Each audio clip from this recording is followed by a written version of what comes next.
Hey everybody, Drew here, and you are in my shop with this 9th generation Corolla. This will apply to definitely other cars, so if you stumbled upon it, watch it anyways, even if you're not working on a Corolla. This is going to help you huge when dealing with the power steering pump. But first, let's go over to my parts shelf and look at this alternator.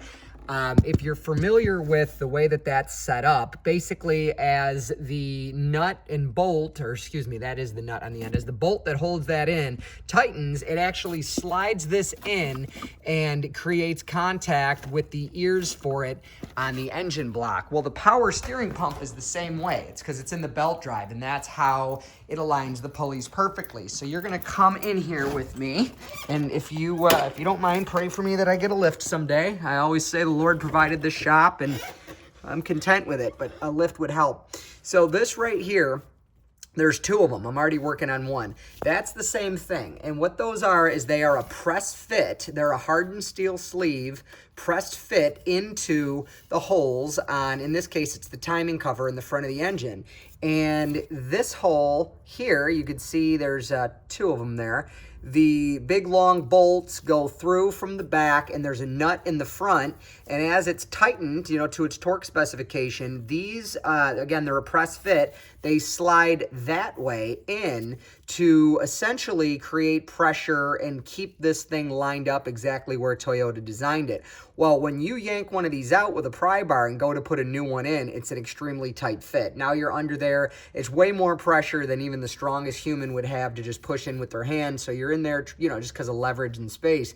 And you're in there trying to get that done. So what I've worked up here, that is a 3/8 inch bolt, standard, not metric, just a 3/8 inch. A big old washer, you can see it there right in the dead center of your screen, and then a smaller washer through very specifically a 19mm socket. And as you can see here, this fits inside the 19mm socket, no problem. And the 19mm socket doesn't hang over the boss on the timing cover. And just a couple of turns, use common sense. You don't want to pull the thing flush because then you're going to just be fighting it back the other way.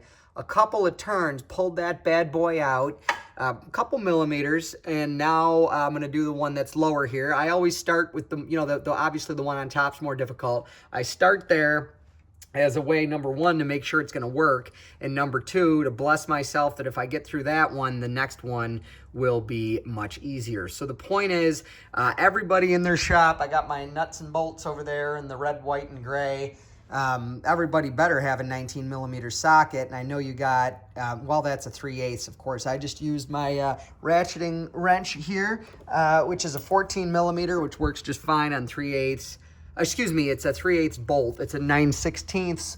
9/16 wrench is the same as 14mm. And now when I slide that power steering pump back in there, it's butter. Again, I didn't overdo it because, I don't want to, I don't want to have to then, do the same exact thing backwards. I just want enough room to get it in there.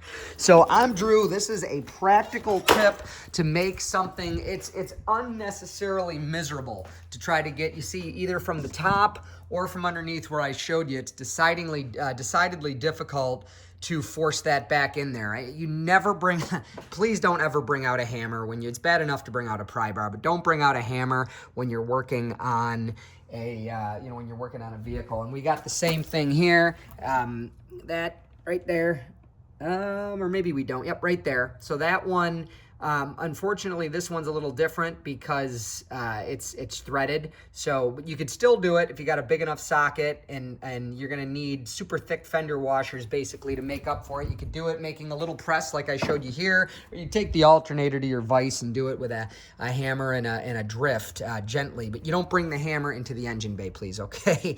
Anyways, I'm Drew. I hope this quick tip helps. If it does, by the way, please give it a thumbs up. That helps the internet know it's good content. You'd be helping other people because then they'll see it, and you're blessing me and my channel by by bringing views to it. And if you like my style here, I appreciate that. Just go ahead and subscribe, and you'll see more videos like it. Take care. God bless. Bye.